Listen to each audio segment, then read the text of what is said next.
Welcome to Buckle Up Podcast Universe with Brandon Rush. You took the approach of letting the actors know early because, it is stressful when you're pinned for something. I was pinned for something one time, went out, spent all this money, and the role never came through. I was like, wow, I've been pinned a lot. But that was one of the times. That was when I first learned about not spending before you get something.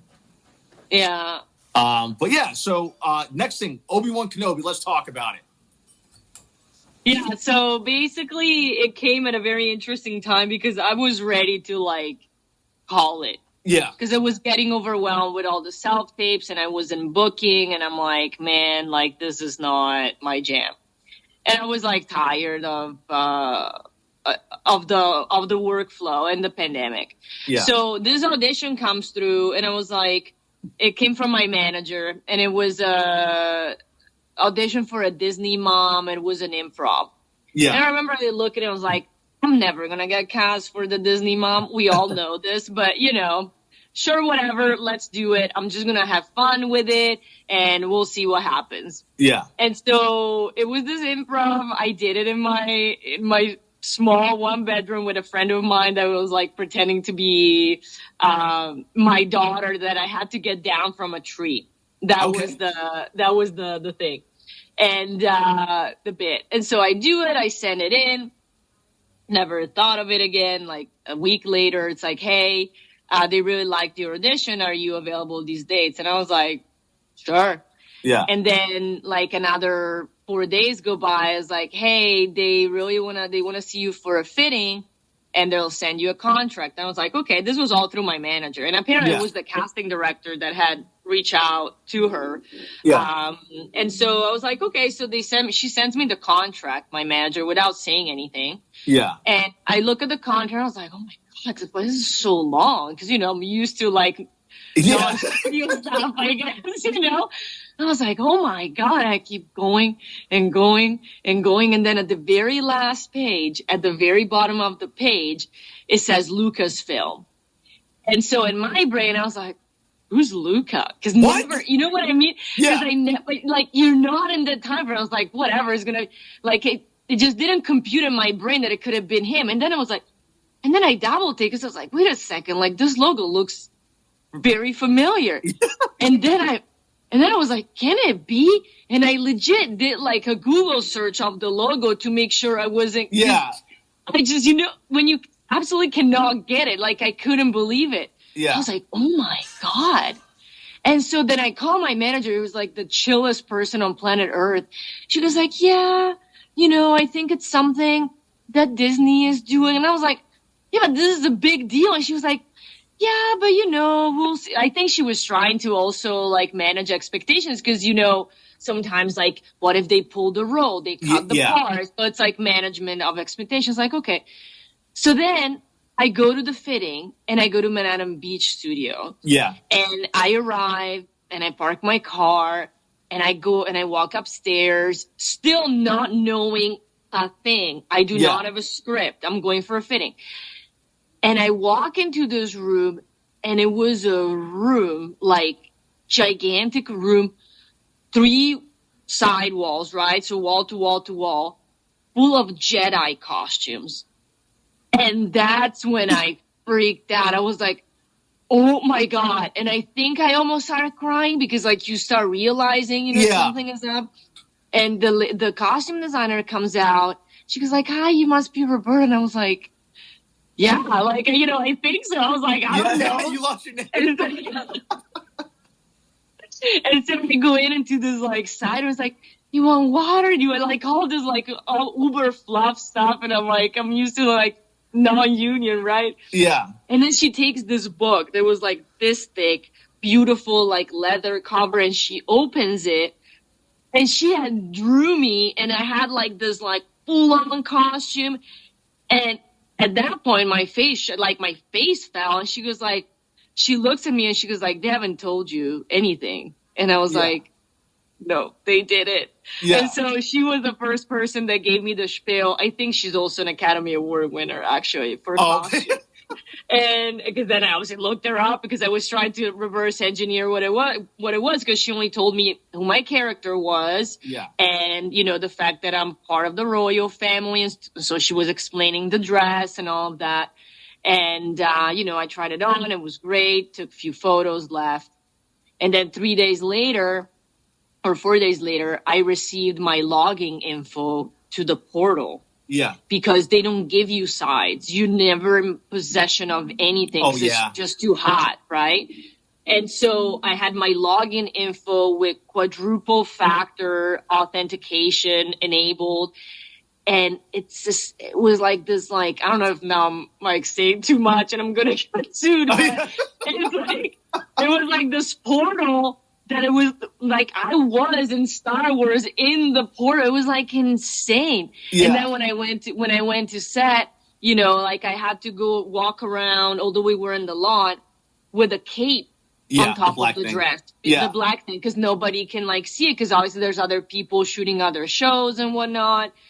But it was because we shot in the original volume stage where a lot of The Mandalorian was shot. Oh, amazing. And I even remember walking to the sound stage, and it was like, I mean, it was insane because even if you read it, you truly are not prepared for the visuals you're gonna see. And I remember I arrived, and there was forget a crew of 80 people probably, yeah. But I was on a planet because it was Alderaan, right? And it was rotating. And I was like, what? And then I was trying to keep a straight face because I was like, I can't show that, I'm that you're freaked out in all the good ways. Cause oh my God, the best part was at the beginning, at the top of the day when I got there to, work there, I worked 2 days. I had to go to the makeup trailer. Yeah. And so I go in and, I'm chilling, and then I hear hi, and I turn around, I was like, hi.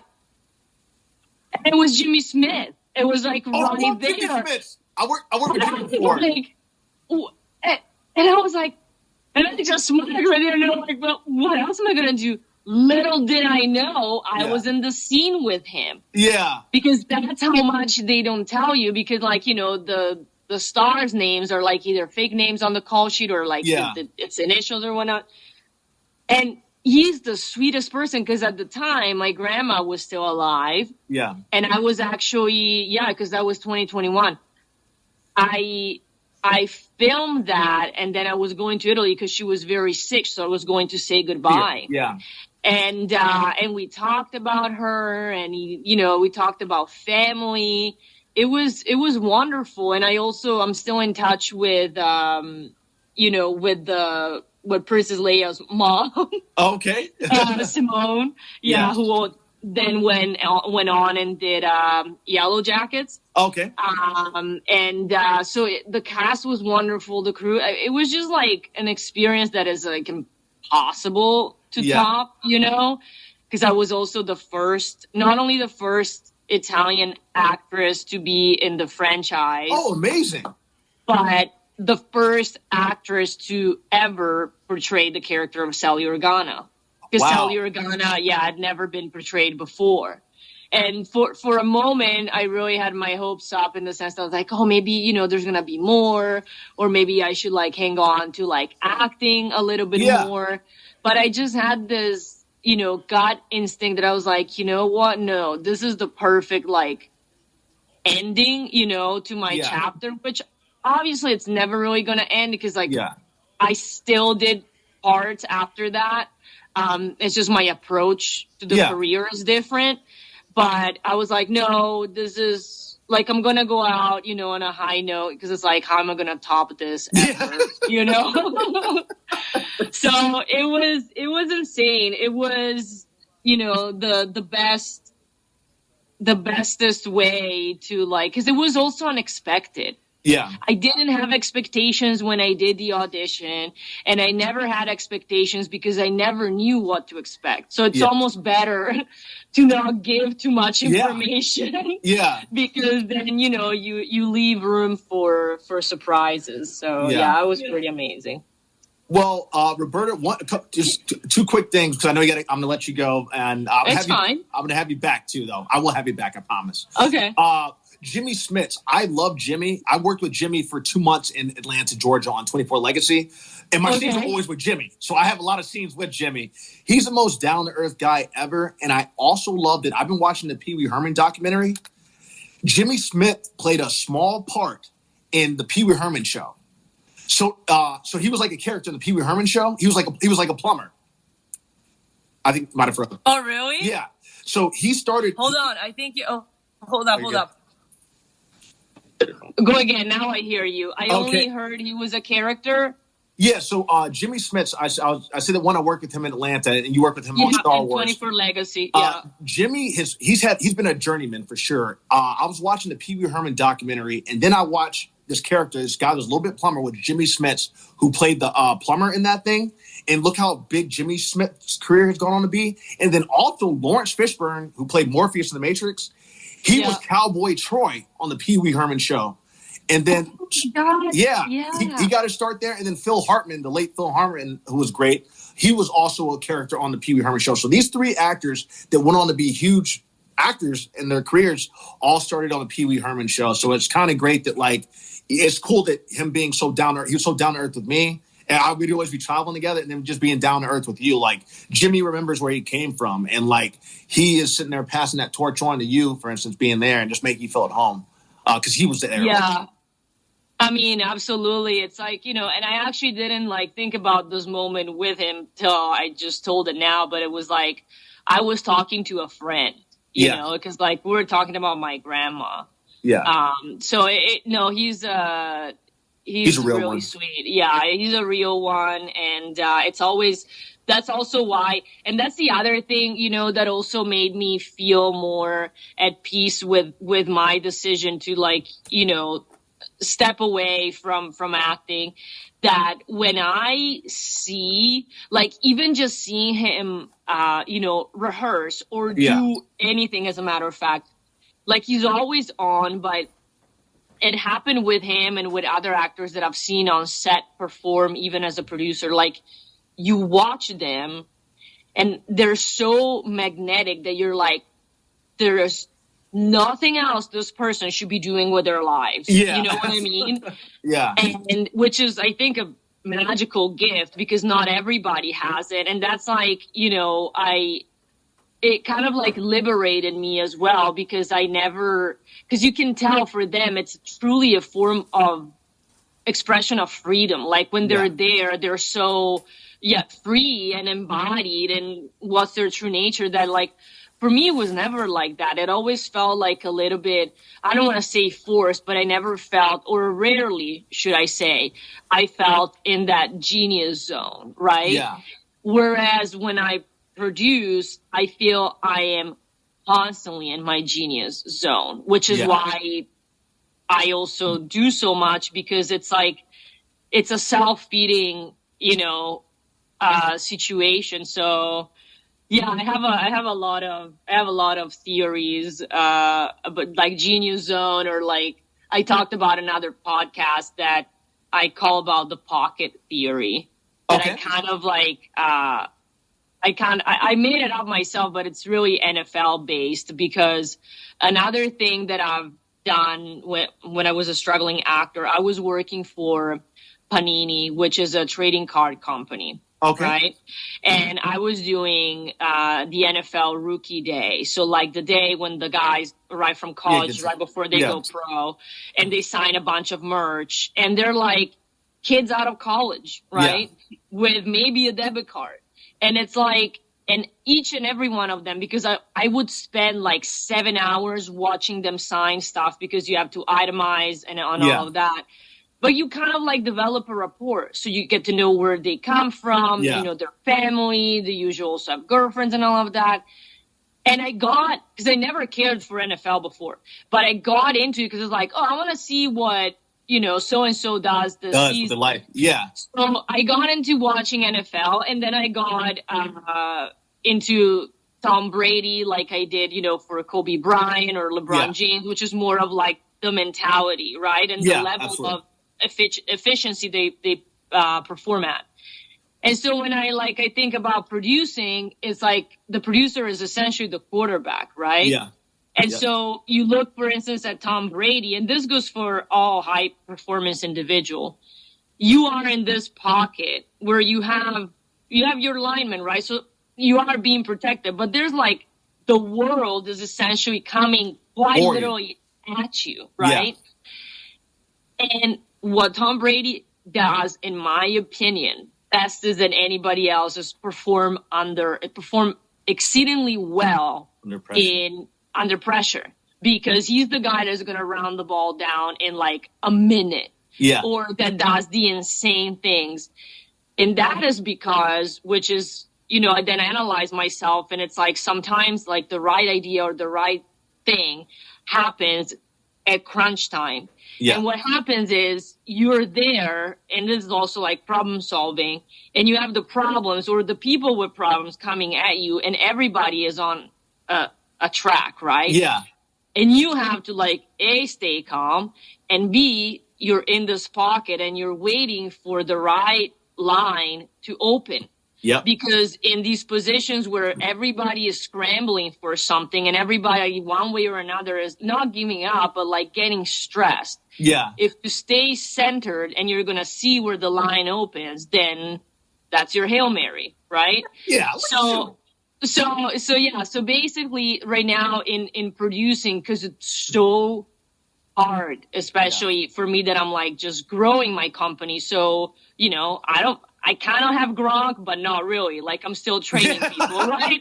So it's a trip, though. So it's like he's injured, he's going to come back next week, let's see, type of thing. Yeah. So, but that's like when pressure increases, that's when it's crucial to like stay in it, because that's also what makes the difference. Like when you're on set or you have to problem solve, or even when it comes to like getting a project funded, it's like always stay truly stay in the pocket. Yeah. And just like wait it out, and, just keep centered till something is going to arrive. And that goes also for, career-wise, a lot of people are like, oh, I'm not working, or, things are stale. Sure, they are.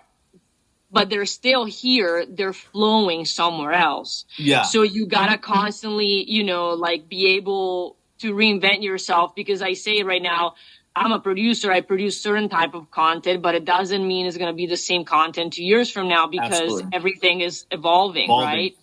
So yeah, this pocket theory, I love it. And I love it too. Look at you breaking it down too. Yeah, it's one of my things that I need to achieve sooner rather than later, is that I do want to make a media content, video content. I don't want to call it documentary, around Tom Brady, but more so that, because then this goes back full circle to what you and I are saying. Yeah. It's about the village around the person. Yeah. Like they did, for instance, Men in the Arena, but it's like you were saying, and we're so smart of you to bring it up, your parents, in this case, my parents, right, already had that, they took their chances. Yeah. So it's like, who are the components of the village around, brilliant individuals, because this is gonna make me think, and then I'm gonna shut up, because you're good. I was actually saying it yesterday to a friend. I was like, man, how did I come out of my parents? I feel like I'm so different, and so, I don't want to say unhinged, but in a way, I make very bold choices, right? Yeah, I love that though. Yeah. And it's they still live in their little village in Italy, but like you brought up today, that the light bulb went off for me. At the end, they also did it. It was just in a different container, but the seed is planted there. Yeah. So that was really so thank you for that. That's my golden nugget of the day. Hey, I love that golden nugget. And Roberta, one thing, it actually sounds like our families are a lot alike, believe it or not. Because my parents were the ones that did that for, I saw my parents do that with the things that the risks they took in their careers and with what they did. And I just got it from them. So it's interesting. You might say sometimes, oh, how did I get this from my parent? Well, yes, your parents did that. Like, I always wondered how come I had this devilish sense of humor, didn't know where I got it from. Like, I think I'm pretty funny. My mom always had it. But I didn't realize my mom had it until she moved me out to LA because she never showed it to me. People always say, hey, your mom's the life of the party. Your mom's the life of the party. And I'm like, what are you talking about? Like, Mom? and then when she moved me out to California to go to Ada, my dad, who I love, God rest his soul, because he passed away to cancer. He took me to DC so I could audition for the traveling tours of Ada. That's how I got in. So I was in South Carolina at college, and I went up to DC. My dad drove me up to DC to audition for that. So it's just that whole entire thing of like getting it from our parents are the ones that have that little spark in us. So like just like you have that spark in you, yeah, your parents did do that. They might not have I always say kids are watching. So by you just seeing what your parents did, even being in their presence, you got that was all filling into your soul. Yeah, it's true. It's very, very, very true. So yeah, it's been truly a full circle year. Cause like to go back to the can part, my dad exactly almost a year ago to the date, he essentially almost died twice. Oh, he had this he had, an infection. Little did we know, thankfully, it showed other, clinical stuff going on with the heart, and he ended up getting a double bypass last year. Wow. And he's like 83, so man is strong, but age is age. Yeah. So that's why like going to Cannes was also so special, because it's like, I really got to share something, important, but even more so than that, what was the most beautiful thing is that once we came back from Cannes, he was able to like go and meet and hug the doctor that actually saved his life. Awesome. Wow. So that was like, Cannes was fun and everything, but like that moment and like seeing that, it's like, what I treasure the most about that trip, and what also like fuels me as as an artist and a creative in terms of telling stories that can hopefully have that impact, right, on the audience. That it's like that you tell stories that make people feel seen, or that that touches people. So yeah, that's where I want to go. Okay. Well, look, Roberta, you've been absolutely amazing. First off, prayers up to your dad. I'm glad that he, having having your parents around is a blessing. And I know you love your family. Seems like you guys are close knit. Please let your dad know that I would love to have him on here. I really would. Like, I have him on as soon as he wants to come on. I'll have him on if he wants to come on. And then I will have you back, Roberta, literally like in a week or two if you're down. Sure. Yeah, whenever you want. We can chat about a whole bunch of stuff. We can also, another thing that I'm very much involved in right now is vertical content. Okay.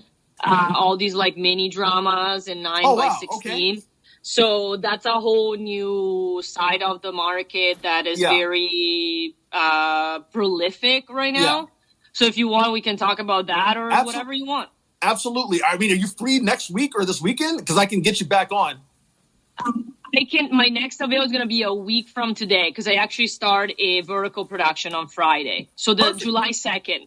You see, Guy keeps working it out. So where I'll have, how does next week works for you? Let me know what day next week works and we'll have you back on. Sounds good. July 2nd would be great. Perfect. Then July 2nd is all yours. All right. I love it. Yeah. Roberta, thank you so much for coming on today. I loved everything you said. We'll definitely. I'm going to talk about that vertical thing whenever you come back on. I will have you back on next week. You're more than welcome on to be on anytime you want. Thank you. Because I didn't tell you this. We have 10.4 million now people viewing in 24 countries. Italy's one of them, and then 220 cities around the world. Amazing. Yeah, we're kicking butt.